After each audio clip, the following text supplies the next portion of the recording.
Police department is being accused of beating a man during a traffic stop. But the police chief says the accusations are false. Tonight, as that man recovers in the hospital, his family is demanding accountability. Lily Cummings explains what we know, and we do want to warn you, some of these images are graphic. Bobby McCaskey's family says the 63-year-old is in the ICU following multiple surgeries. From the MRI reports, it showed that he had multiple strokes and his C-spine was crushed. The family doesn't know exactly what happened before they found him in the hospital the night of February 10th. The phone call we got that he was... Hammond police say they pulled over a vehicle near Magazine and Apple Street that was registered to someone with an outstanding felony warrant. McCaskey and the passenger jumped out and ran, and officers chased them. The officer says he believed that he was reaching towards his waistband, at which point he tased the subject. Upon tasing the subject, it was Bobby McCaskey.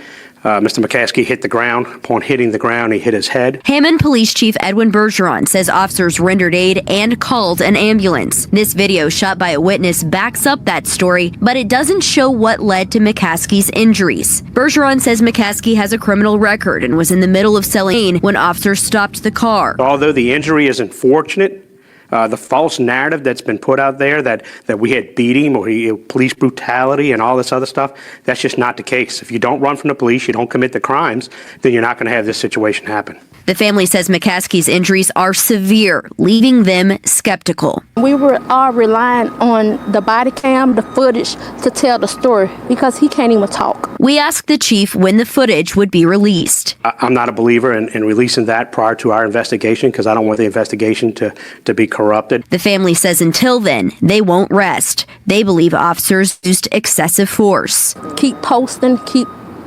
telling his story, keep giving the diagnosis and his progress. If it take 6 months, a year, 2 years, we up for the challenge. In Hammond, Lily Cummings, WWL Louisiana. All right. Peace and blessings, ladies and gentlemen. Peace and blessings. Now, I want to ask all of you who saw that picture of that man, lips swollen, eyes swollen shut, knots on his head, breathing through a ventilator, lips swollen bigger than mine. And according to his sister, his C-spine was crushed. Now, you tell me if the logical person, both black and white, could sit here and believe that lying, bald head, Barney Rubble looking police chief for Hammond Department talking about, oh, he was just tased and when he fell down, he hit his head. I fell down a lot of times. I've never had those kind of injuries falling down. And this incident happened in February, and the news clip that you just saw was a week afterwards. And as the family stated, he's still pretty much fighting for his life on a ventilator, saying that he suffered multiple strokes from the beating. And of course, you know, the narrative that we have heard time and time again that he was reaching for his waistband. And fortunately, this time he was not shot. But I don't know if he would rather be shot than be beaten like this. And of course, you know, they always have to bring up the criminal record. Yeah, he was stopped for outstanding warrants, but then they keep talking about he had a D-rug deal. You know, he was in the commission of a D-rug deal, as you hear from this next news clip. Always criminalizing the victim of police brutality, saying if you don't run, this wouldn't happen. Once again, running from police is not a death sentence. It is not a permission to be assaulted near death by police. So this once again goes with the constant narrative that we've seen in so many of these stories of these police departments blatant and outright lying to the public, to family members, and to themselves.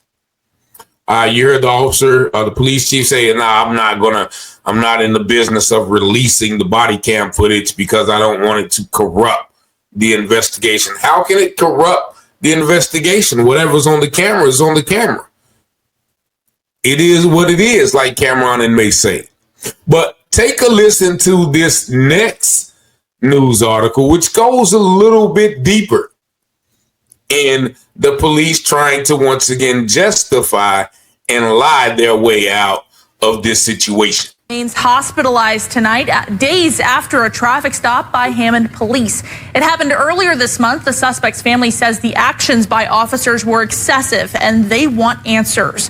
News 2's David Hamilton has both sides of the story, and we want to warn you, some of the images in this video can be disturbing. Alexis, 64-year-old Bobby McCaskey's family says that while he did have a criminal history, he did not deserve to be in the hospital after police attempted to arrest him. Police say it could have been avoided if McCaskey had not ran. On February 10th, Bobby McCaskey was stopped by Hammond PD during an evening traffic stop. Police say he was involved in the deal. Upon coming into contact with him, he ran from the police. He was tased. He was found to have in his hand, as well as there was more located in the vehicle. Look, clear statement is, don't sell Hammond, don't commit crimes, don't run from the police, and you don't have to worry about being tased. According to Hammond police, the officer saw McCaskey reaching towards his waistline, so they deployed their taser. That's when McCaskey fell on asphalt. However, his family doesn't believe it. They say this is what he looks like now, still on a ventilator following an encounter with police more than a week ago. I would like the body cam, the taser, and the camera. I asked questions. I asked what happened.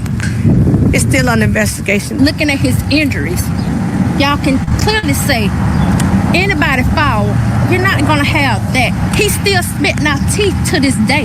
Yeah. Hammond Police Chief Bergeron said he is certain McCaskey was not beat.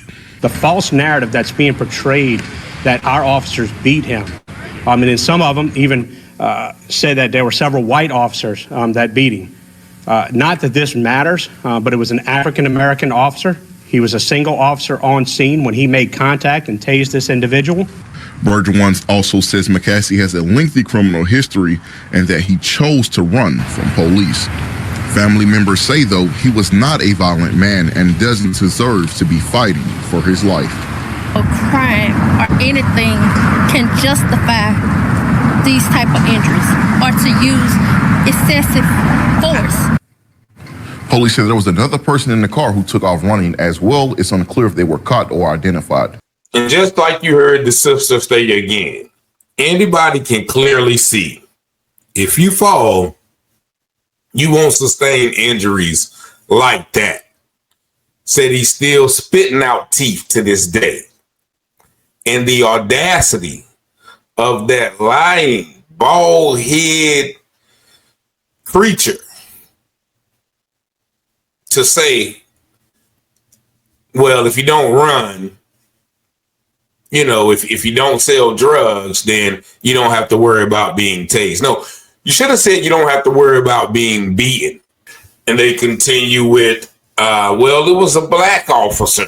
Only one officer made contact with them, and, you know, that's who tased them. But what about the other officers who came on the scene afterwards? I don't believe a black officer is going to do a black man like that unless he's in the presence or under the tutelage or joining in with more white officers. So this family is searching for justice, as many families across the nation still are.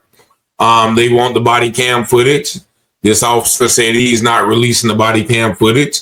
So the only thing they have to pretty much go on is a wing and a prayer, because like she said, Bobby McCaskey can't even talk. He's literally fighting for his life. So you guys tell me in the comments, is do anybody with, I mean, just one person. If you're that one person in the comment, I mean, call my line. You know, send me an email and tell me, do you think that that is the result of a simple tasing incident from an officer? I think we can all agree that that is not so. But as Isaiah said, woe to those who pervert justice and oppress the needy. That is what they're doing all around the country, is perverting justice. But y'all let me know what y'all think in the comments. 919-587-7782. Peace and blessings.